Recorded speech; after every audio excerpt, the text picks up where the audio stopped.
You need a wife and I need a dad." The little girl whispered to the CEO sitting alone in his limo.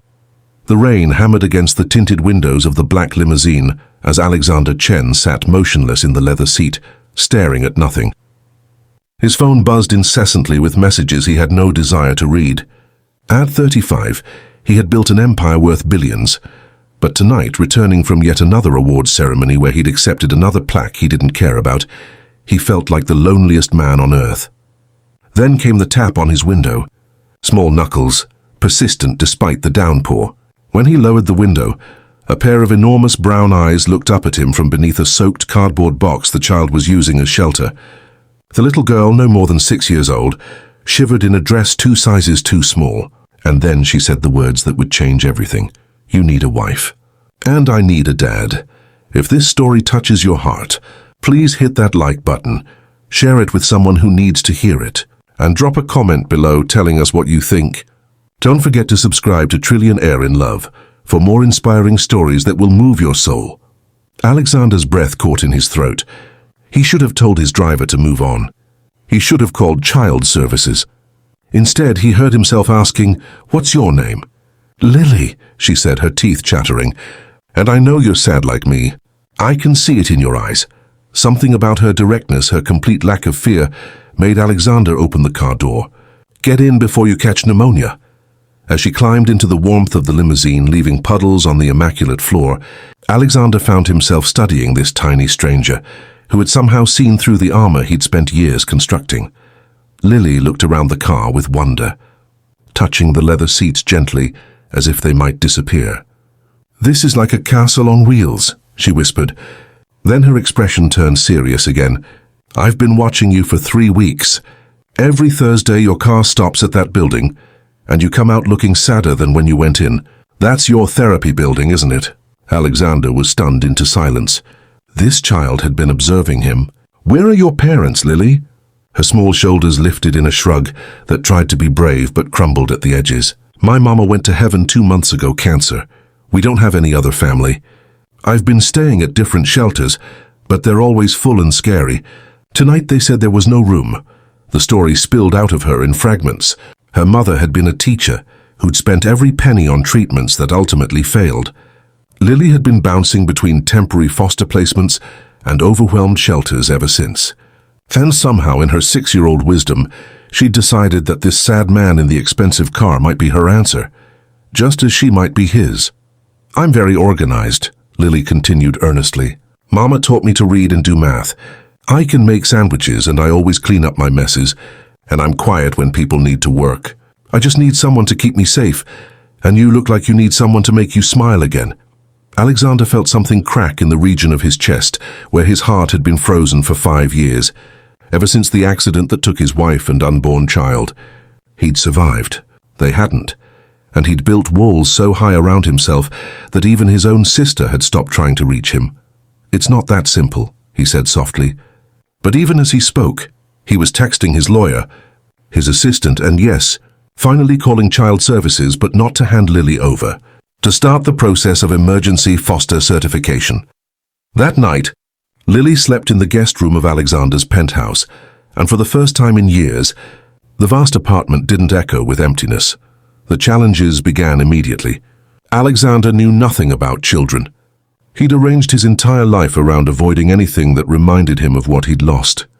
His home had no toys, no bright colors, nothing soft or welcoming. His schedule was brutal, filled with 18-hour workdays that left no room for anything resembling normal life. The first morning, he had no idea what children ate for breakfast. Lily politely ate the bran cereal he offered, though he could see her disappointment. His housekeeper, Mrs. Martinez, took one look at the situation and quit on the spot, declaring she wasn't paid enough to deal with whatever midlife crisis this was. At the office, his board of directors reacted to the news of his emergency foster situation with barely concealed horror. "Alexander, this is insane," his COO declared. "You can't just adopt a random child off the street. Think about the optics. Think about the liability. Think about your shareholders." But Alexander had stopped thinking about those things. For the first time in 5 years, he was thinking about someone other than himself and his company. The social worker assigned to their case, Ms. Rodriguez, was skeptical from the start. Mr. Chen, I appreciate your impulse to help, but emergency foster care isn't granted lightly, especially to single men with demanding careers and no childcare experience. Lily needs stability, routine, and most importantly, she needs someone who has time for her. She was right, and Alexander knew it. But every time he considered backing down, he remembered Lily's words in the rain. He saw himself in her, that bone-deep loneliness that came from losing everything that mattered. Lily faced her own struggles.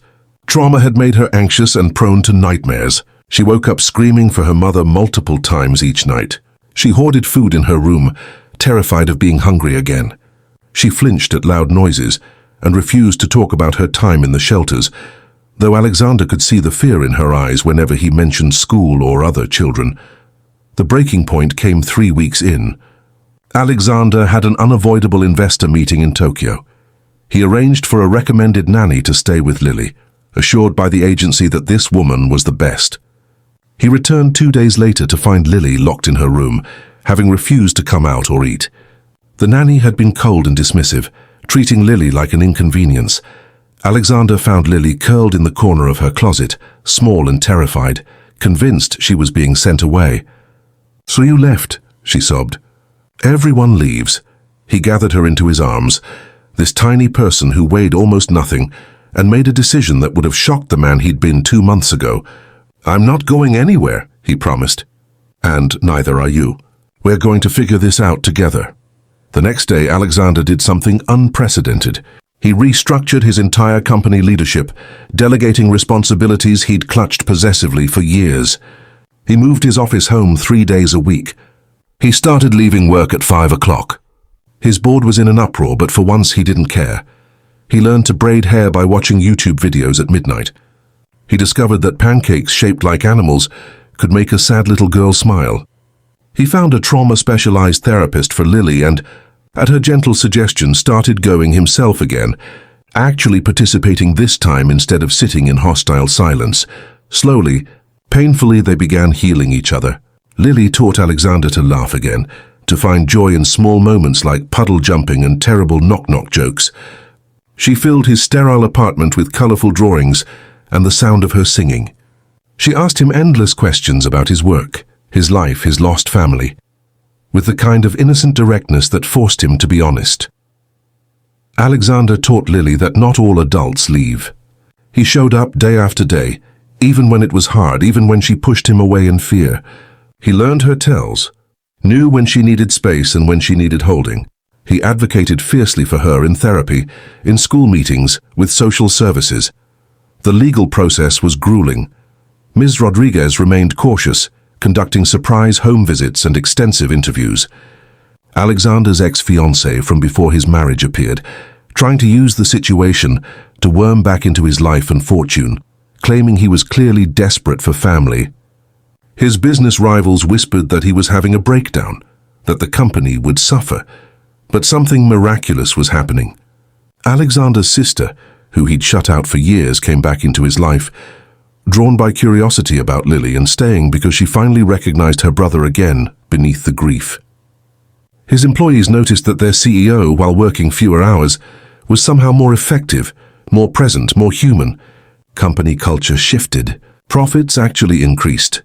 6 months after that rainy night, Ms. Rodriguez arrived for what Alexander knew was the final evaluation before the adoption hearing.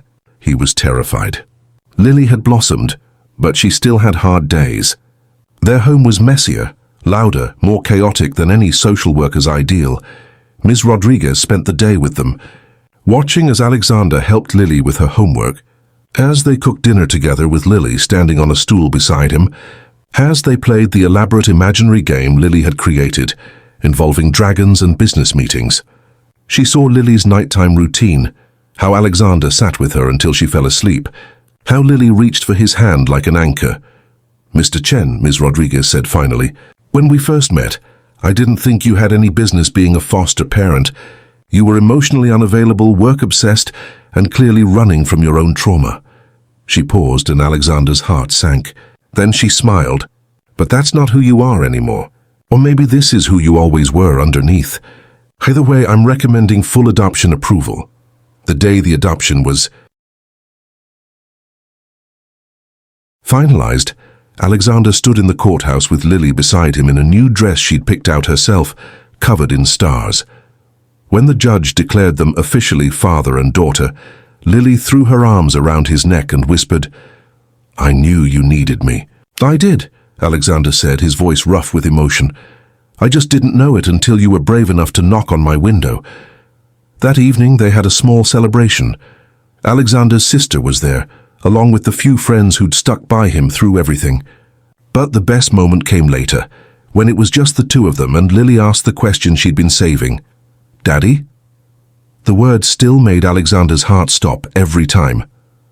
"Can I see a picture of your first family, the ones in heaven with my mama?"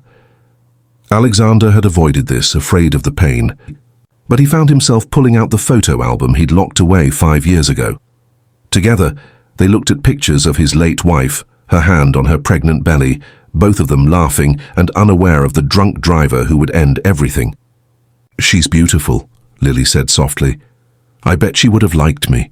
"She would have loved you," Alexander said, "and I think she'd be glad that we found each other, that something good could grow from all this sadness."